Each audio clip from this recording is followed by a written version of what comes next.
A paz do Senhor, meus irmãos. Mais uma vez nós estamos aqui para um subsídio da nossa aula.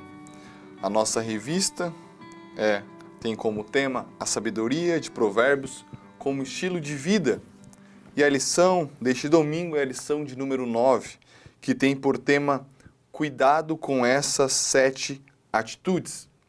Ela está baseado em Provérbios 8:13, que é o nosso texto-chave, que diz assim: temer ao Senhor é odiar o mal, odeio o orgulho e a arrogância, o mau comportamento e o falar perverso. Provérbios 8, verso de número 13.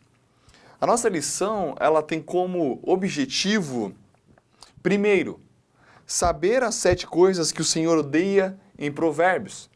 Segundo, relacionar essas 7 coisas com a vida, afastando-se desses males. E por fim, entender que pela graça de Deus podemos melhorar.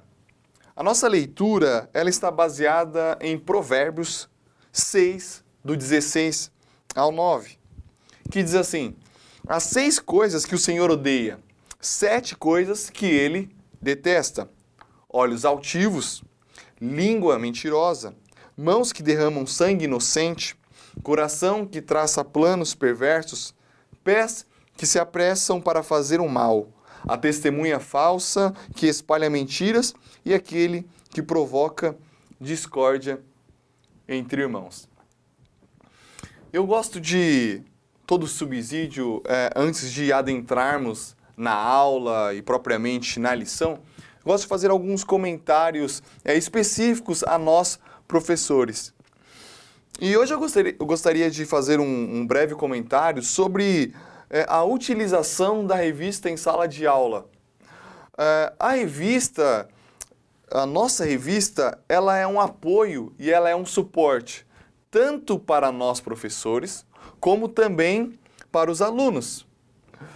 Na verdade, a revista ela tem como objetivo ser uma direção e uma síntese sobre determinado assunto.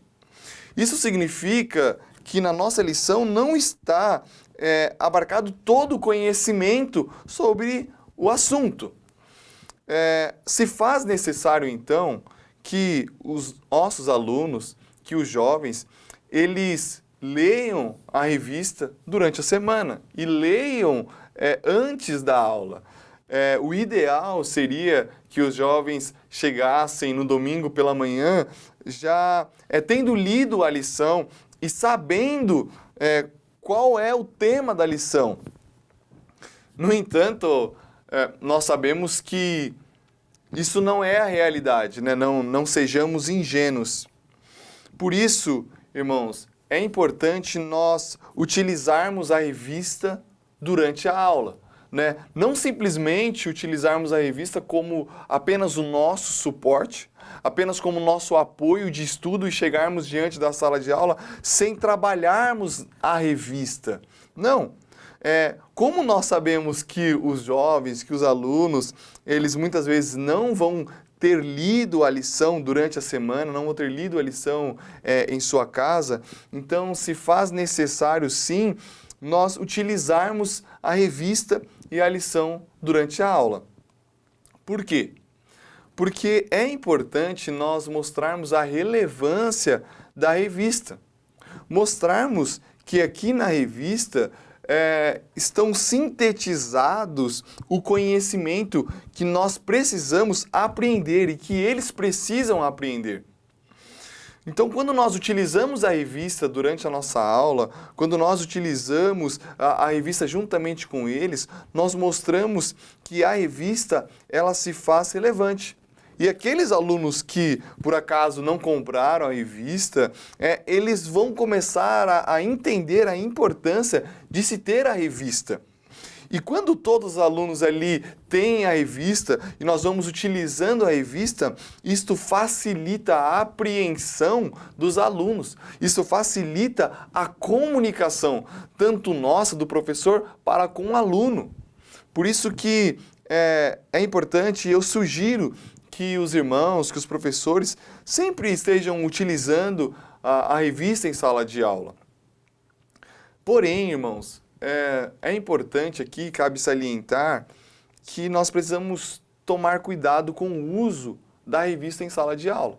É importante usar a revista em sala de aula? É claro, acabei de falar que sim. Porém, se faz necessário utilizar a revista de forma inteligente. Para quê? Para que a aula ela se torne uma aula dinâmica. Porque muitas vezes nós podemos pegar a revista e lermos a revista inteira com os alunos. Só que isso se torna um problema.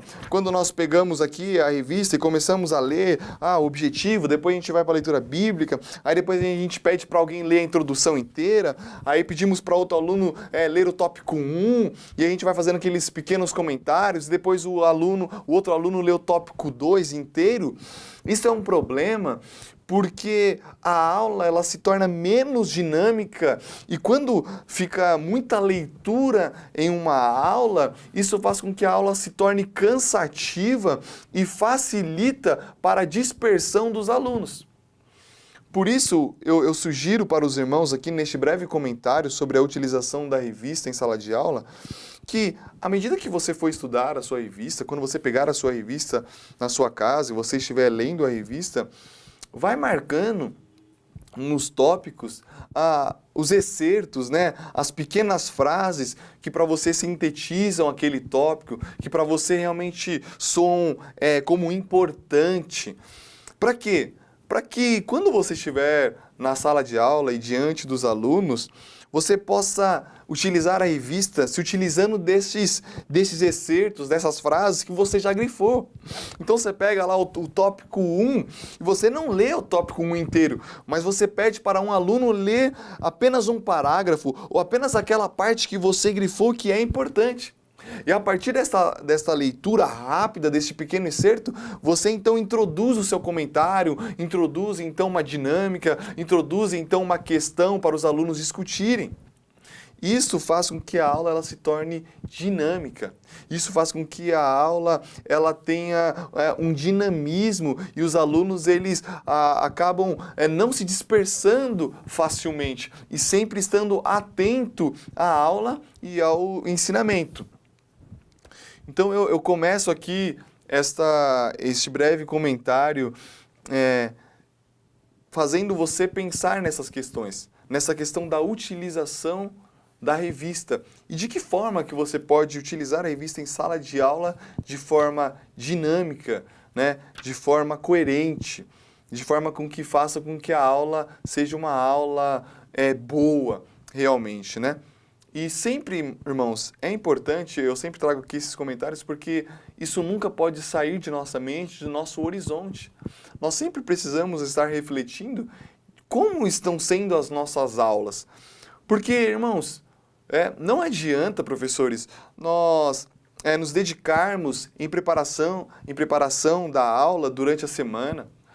Não adianta você parar o seu dia, um momento do seu dia, para assistir esse subsídio, para ouvir esse subsídio, e você estuda, e você lê a palavra de Deus, e você medita na palavra de Deus, e você estuda a revista com afinco, pega outras referências bibliográficas, mas isso não adianta ou não vai adiantar se quando você chegar diante da sua sala, a aula não for uma aula, digamos que atrativa e que chame a atenção dos alunos.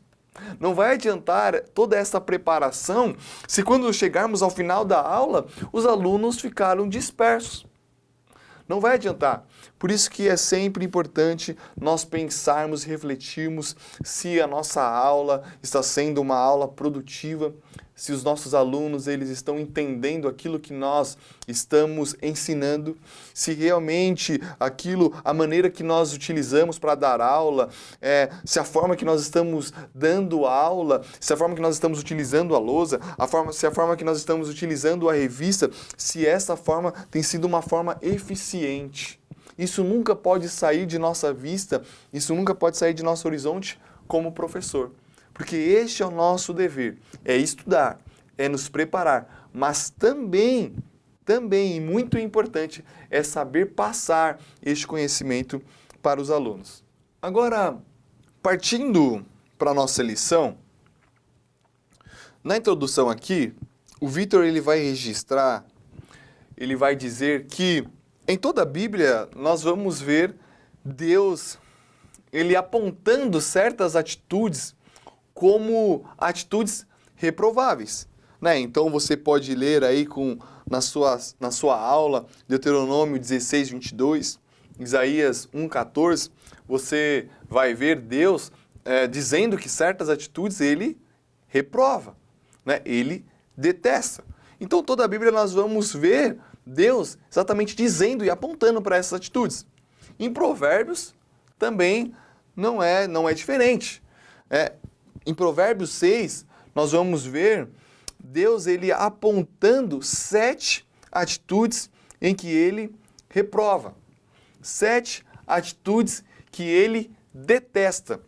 E aqui, irmãos, tem algo importante a se dizer.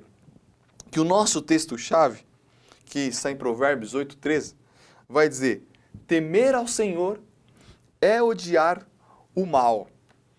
E aqui é interessante você dizer aos seus alunos que o nosso chamado é para odiar aquilo que Deus odeia e amar aquilo que Deus ama. O nosso chamado e o chamado de Provérbios aqui, como ele diz, olha, temer ao Senhor é odiar o mal. O que significa? É odiar aquilo que Deus odeia. É detestar aquilo que Deus detesta. Esse é o nosso chamado. Nós não podemos tratar com afeição ou tratar de forma conveniente atitudes que Deus reprova. O nosso chamado é para amar aquilo que Deus ama, amar as pessoas a quem Deus ama, amar as atitudes e as coisas a quem Deus ama e odiar aquilo que Deus também odeia. É por isso que essa lição ela é importante. É importante porque nós precisamos, e os jovens precisam entender, quais são as atitudes que Deus aponta no livro de Provérbios que ele detesta, que ele rejeita.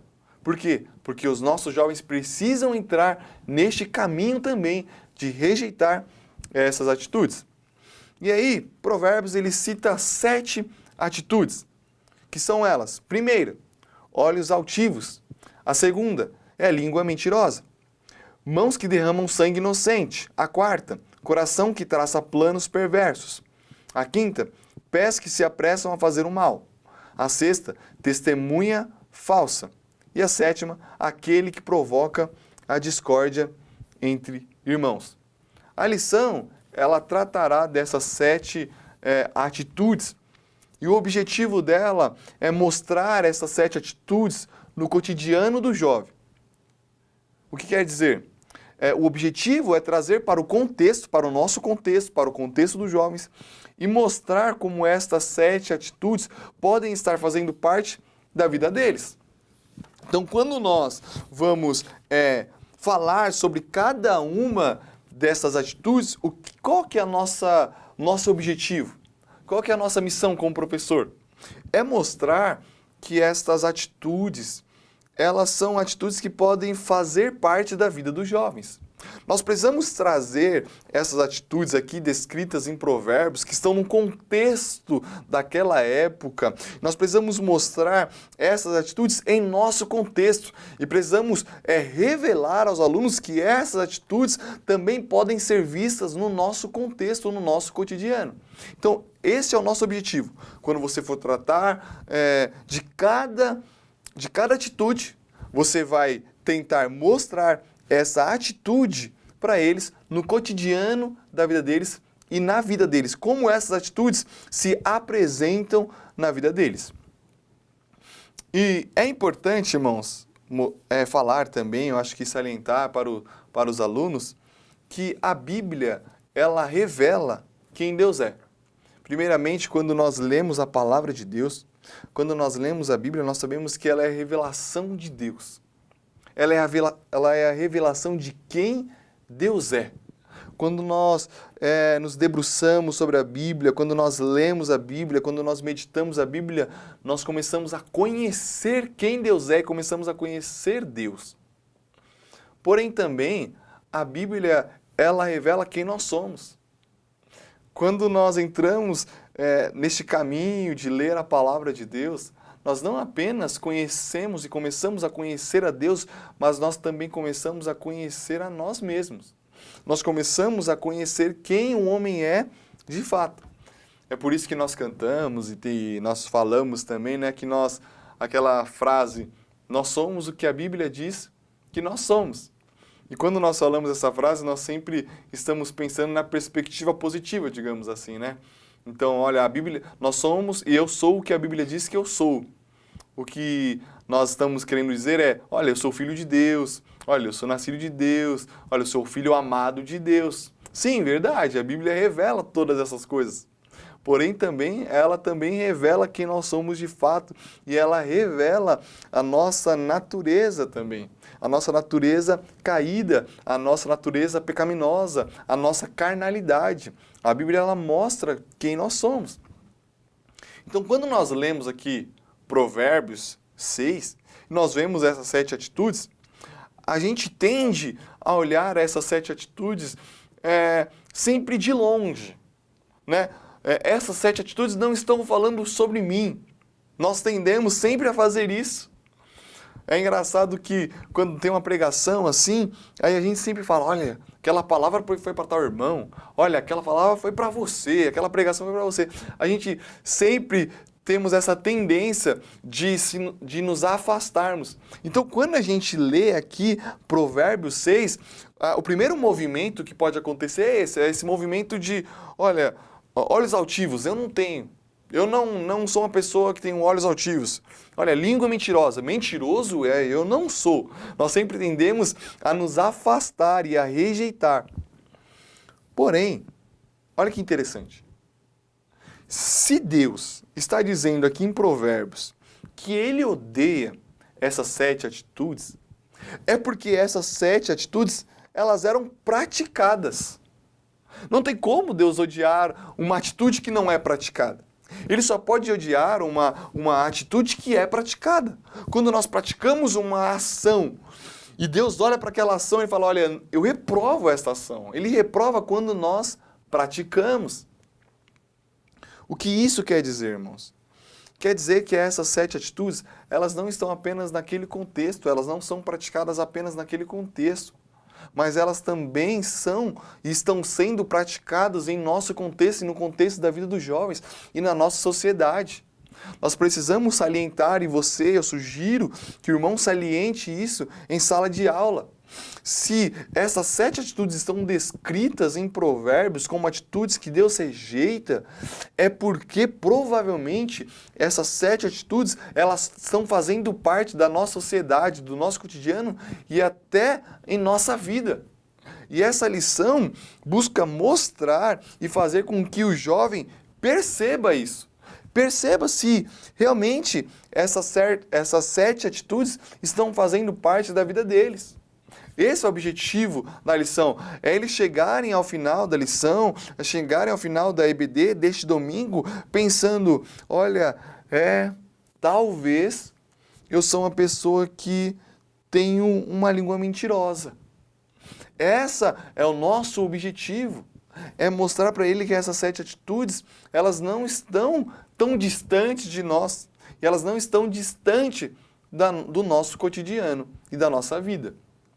Então vamos lá, vamos passar por tópicos e fazer breves comentários. O primeiro tópico é o tema de olhos altivos. É a primeira atitude que Deus rejeita, os olhos altivos. E a altivez, essa palavra altivez, ela está relacionada à altura. Né? Quando você vai pesquisar o que é altivez, ela é uma palavra que está relacionada à altura e à elevação. Isto é, ter olhos altivos, então, essa atitude de ter olhos altivos, é a atitude de se perceber como alguém elevado, como alguém melhor, como alguém mais digno. Ter olhos altivos é se comportar de maneira arrogante em relação ao outro. Então, quando Deus fala assim, olha, eu rejeito os olhos altivos, Ele está dizendo isso. Eu rejeito as pessoas que se percebem e que olham para si com um olhar de elevação, com um olhar de arrogância. Eu detesto as pessoas que se percebem que quando olham para si e elas se comparam com os outros, elas se colocam num patamar acima das outras pessoas.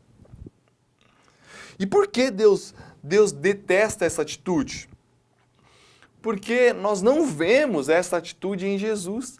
Esta atitude, este comportamento, este movimento de se olhar como alguém elevado, de se olhar como alguém maior, é uma atitude contrária à atitude de Jesus.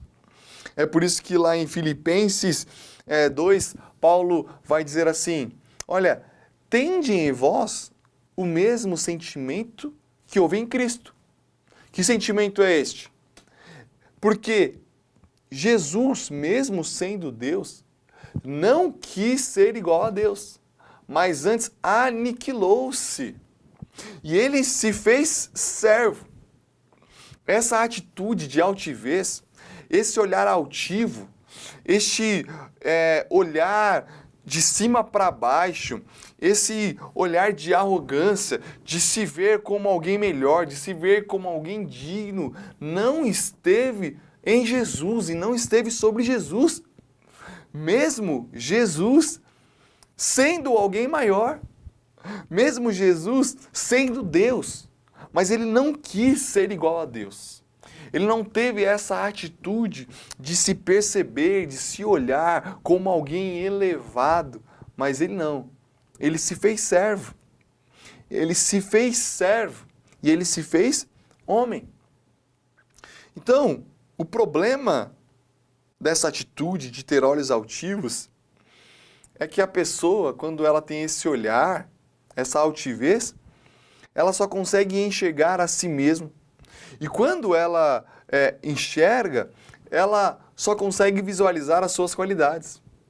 Ela não consegue ver que nela há uma podridão e há falhas.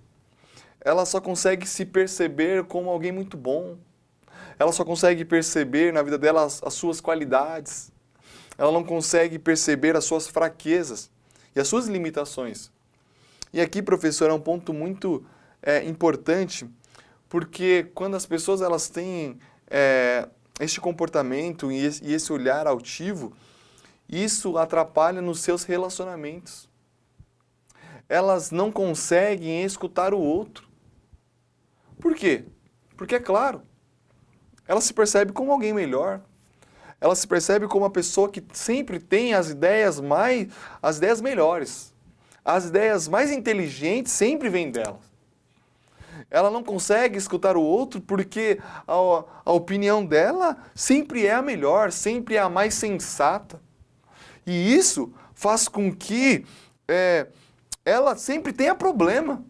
Ela nunca consegue conversar numa boa com outro alguém, mas ela sempre está em posição de confrontação com o outro e de querer colocar a sua ideia acima, porque ela se percebe assim. Veja como muitos jovens, eles começam, em determinado período da vida, começam a ter um péssimo relacionamento com os seus pais exatamente por causa disso. Porque eles começam a se enxergar melhor. Eles entraram na faculdade, o que meu pai sabe? O meu pai, olha, ele estudou até a 5ª série. Olha, o meu pai nem se formou direito. Ele não sabe. Olha, meu pai não está atento ao mundo.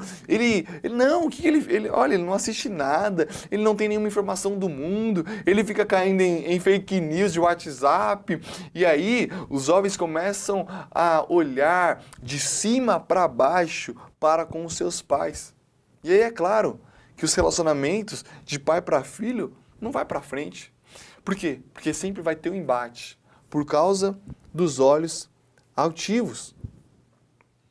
Este olhar, ele interfere nos relacionamentos. Ele interfere e ele sempre vai atrapalhar os seus relacionamentos. Os relacionamentos da igreja, né? Tem jovem, ou tem pessoas que ela não consegue se relacionar dentro da igreja. Olha, se não for do jeito dela, não vai. Ela fica triste, fica chateada, fica emburrada. Por quê? Porque do jeito dela era melhor.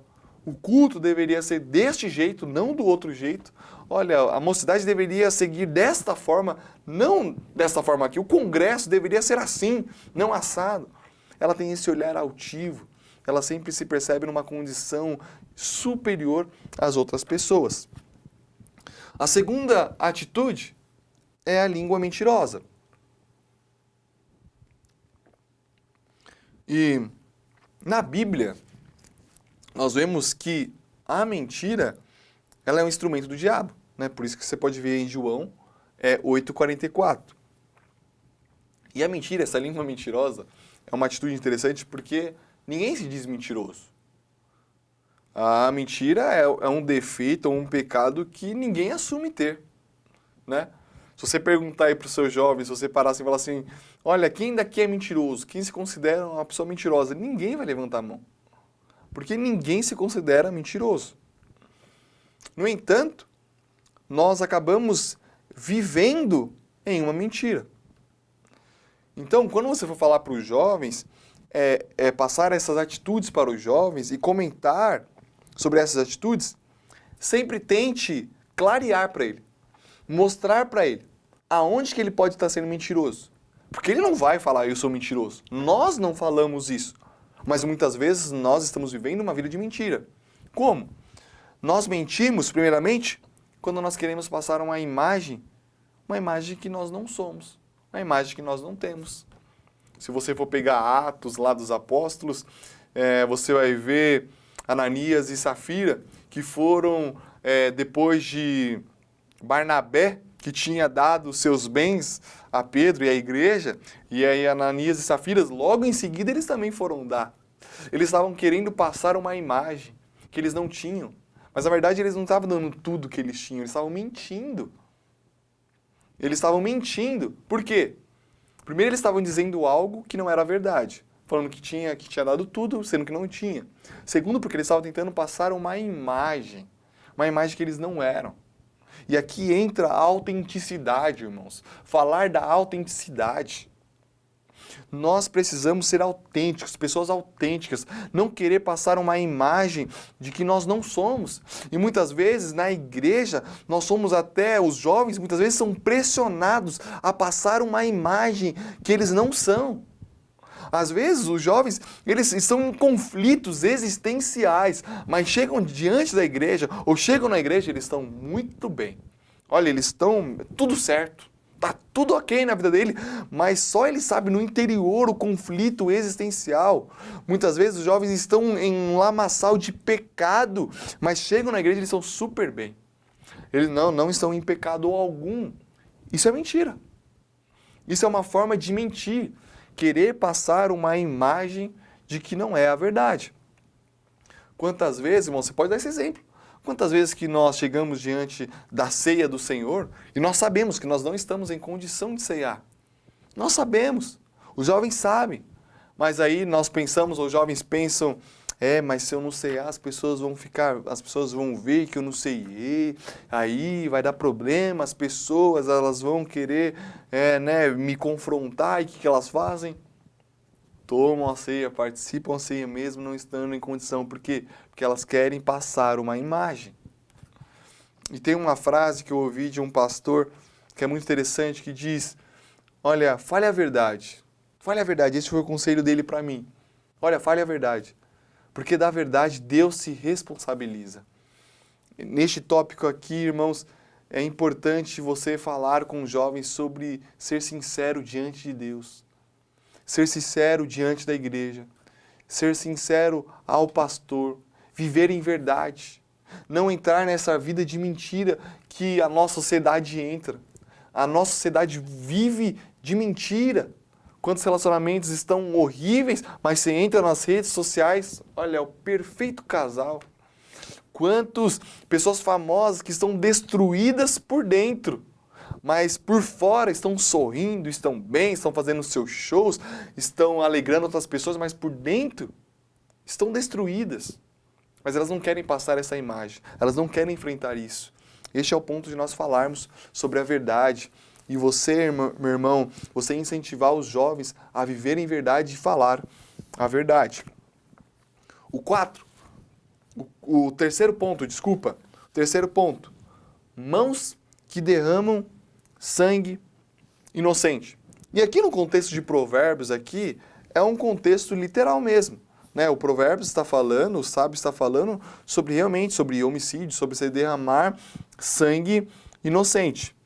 No entanto, o Victor ele traz aqui que nós podemos entender esse derramar sangue inocente como uma ação de injustiça que tira todos os meios do outro, que tira os meios de sobrevivência do outro.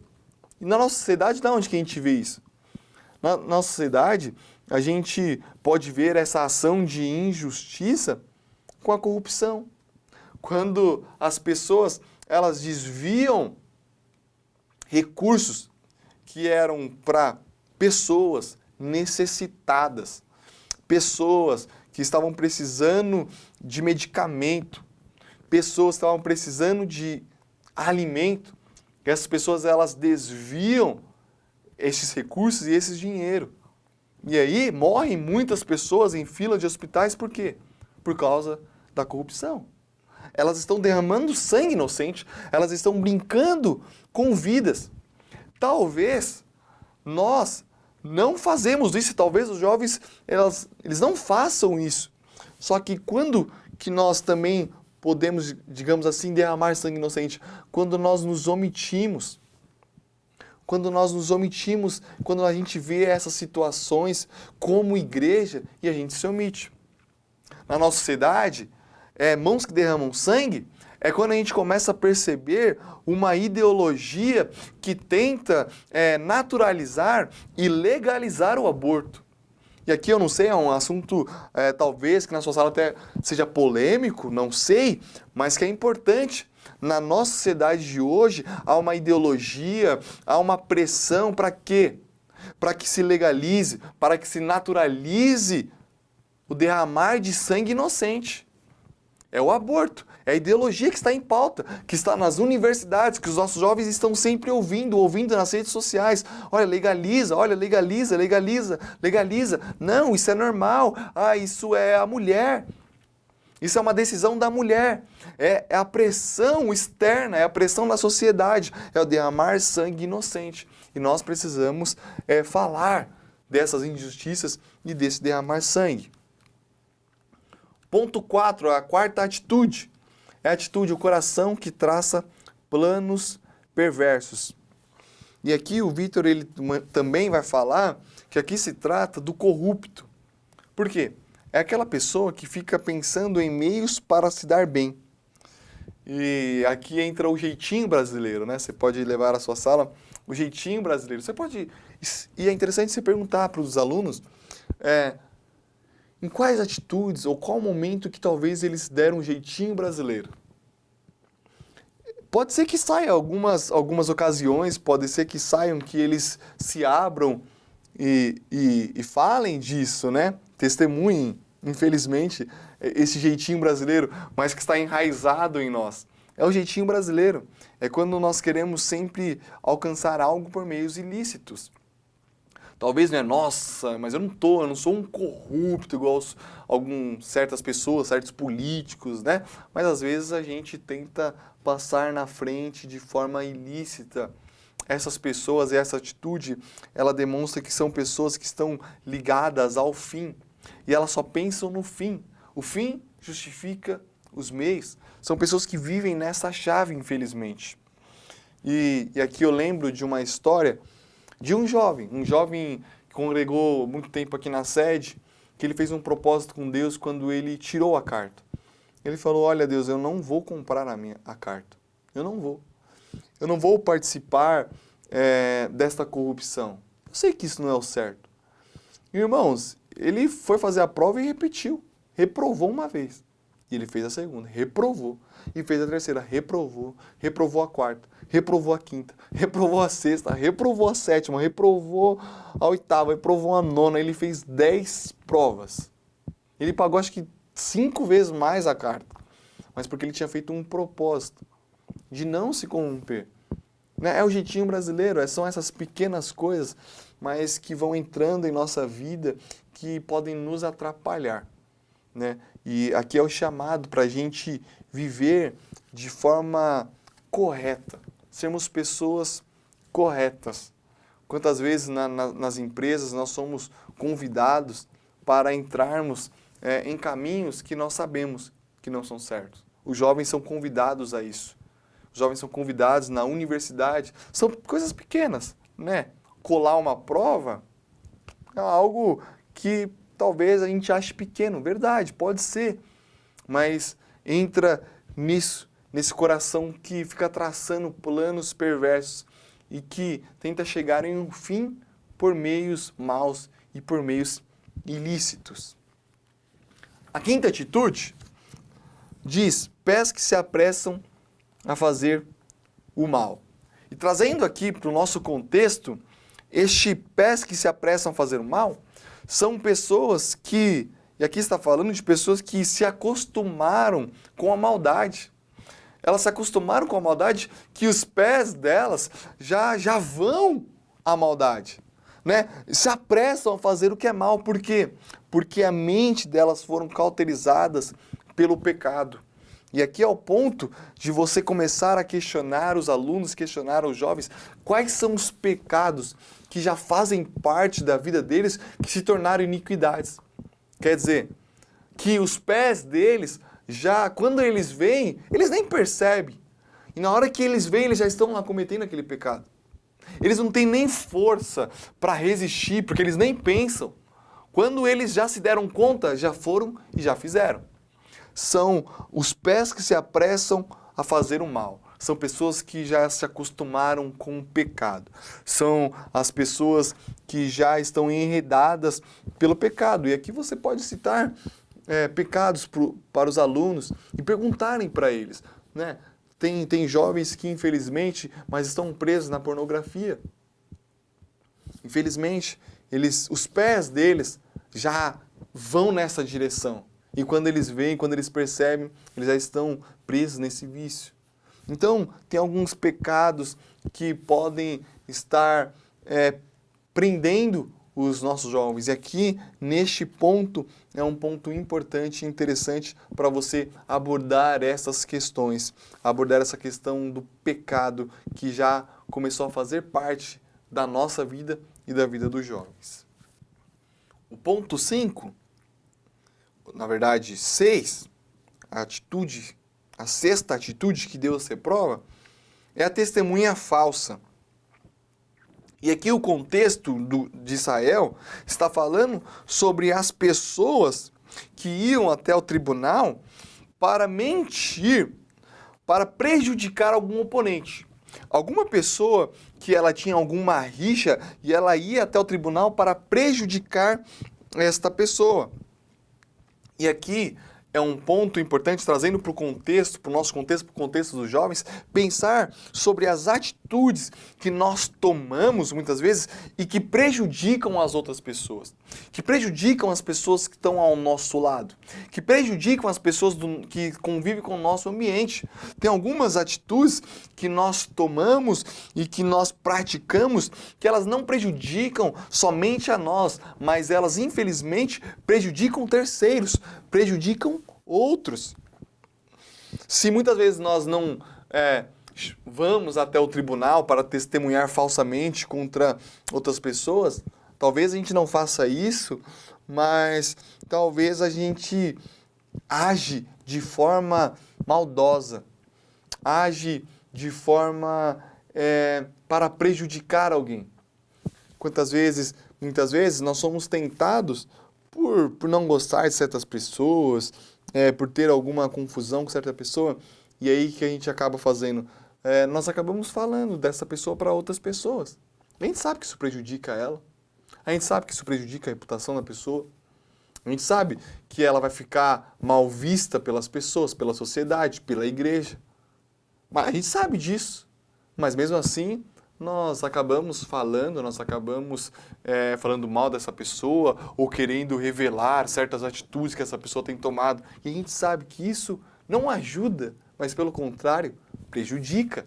E aqui essa testemunha falsa exatamente está neste contexto, O Vitor, ele vai dizer assim, olha, no final lá do tópico, por isso, cuidado para não desenvolver relacionamentos tóxicos, trair, agredir ou executar atitudes semelhantes.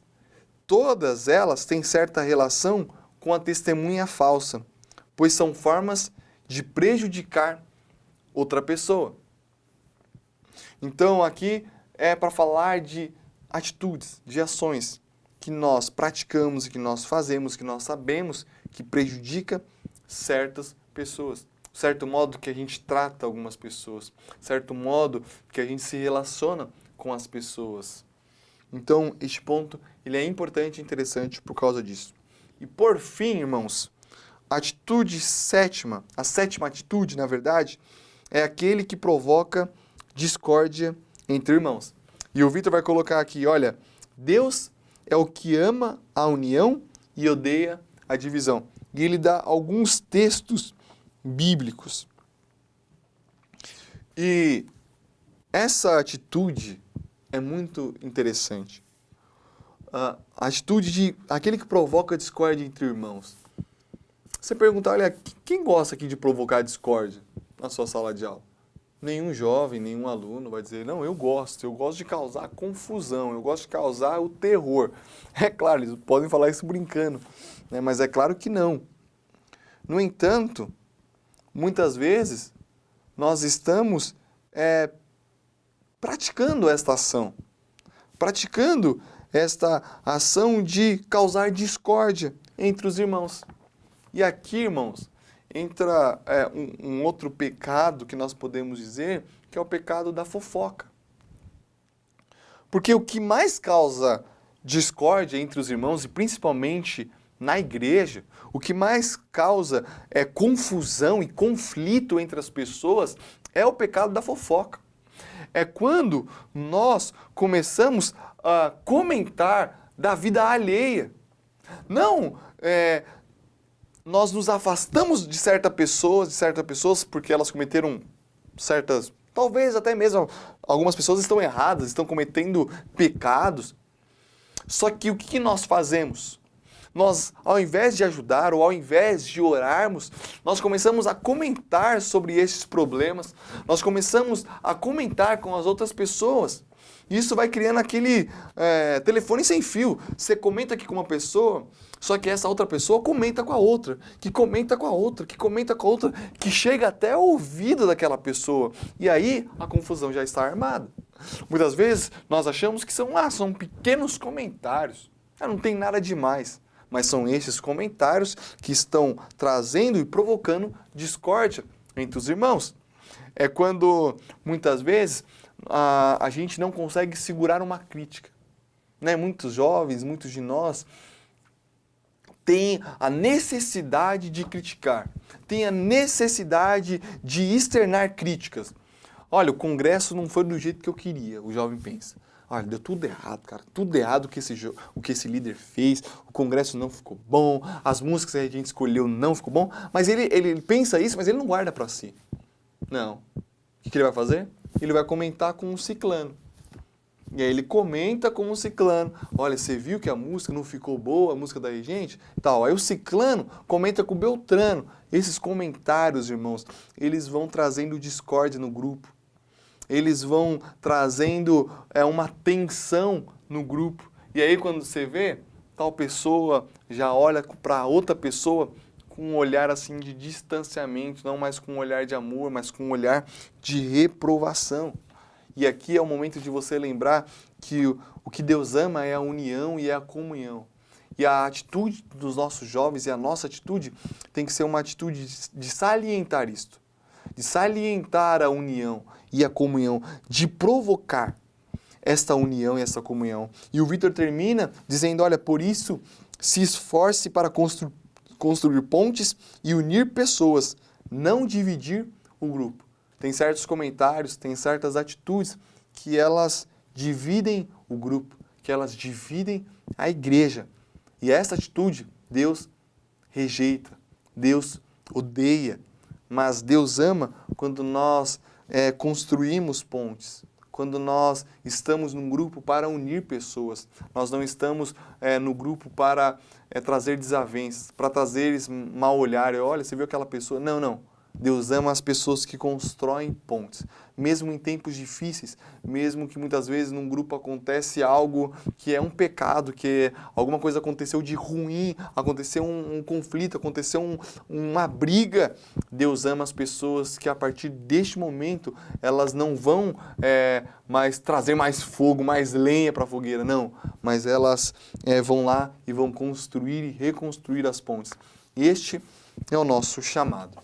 Estas, meus irmãos, são as 7 atitudes que Deus reprova e que você pode trabalhar. E aqui eu fui fazendo breves comentários e tentando clarear para sua mente algumas atitudes que estas ações aqui, que esses pecados que Deus rejeita, estão na nossa vida e no nosso cotidiano. Essa foi a minha tentativa, né, de comentar cada tópico e tentando trazer os exemplos práticos e os exemplos na vida dos jovens.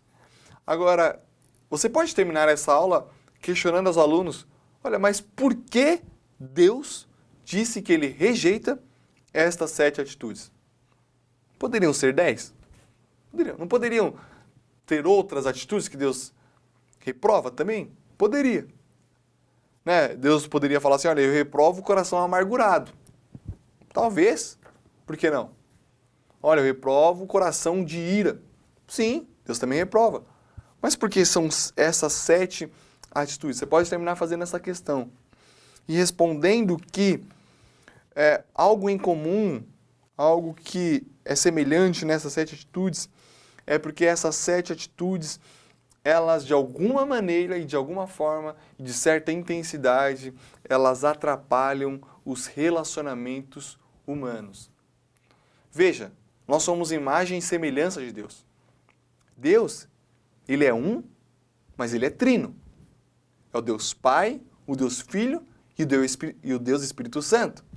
É uma unidade, mas são 3. E nesta unidade, há harmonia e há equilíbrio. Nós, como humanidade, nós somos imagem e semelhança de Deus. Nós somos iguais, nós somos uma unidade entre pessoas. No entanto, somos muitos, mas somos uma unidade, assim como Deus. Estas 7 atitudes são reprováveis porque essas 7 atitudes, de alguma forma, elas quebram esta unidade.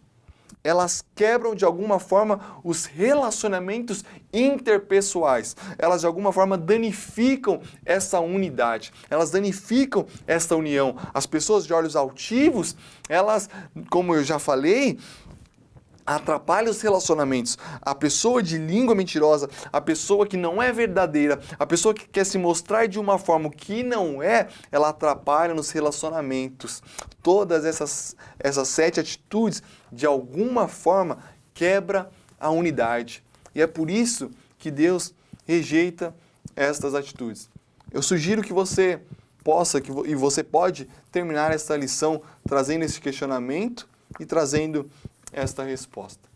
Mais uma vez, eu quero agradecer a sua atenção, meu querido professor, e eu espero que este subsídio venha de alguma forma te ajudar, a clarear, te trazer ideias, né, te trazer insights para que você possa elaborar a sua aula da melhor maneira possível. E eu espero que a sua aula seja uma aula produtiva e que venha abençoar a vida dos nossos jovens. Que Deus te abençoe.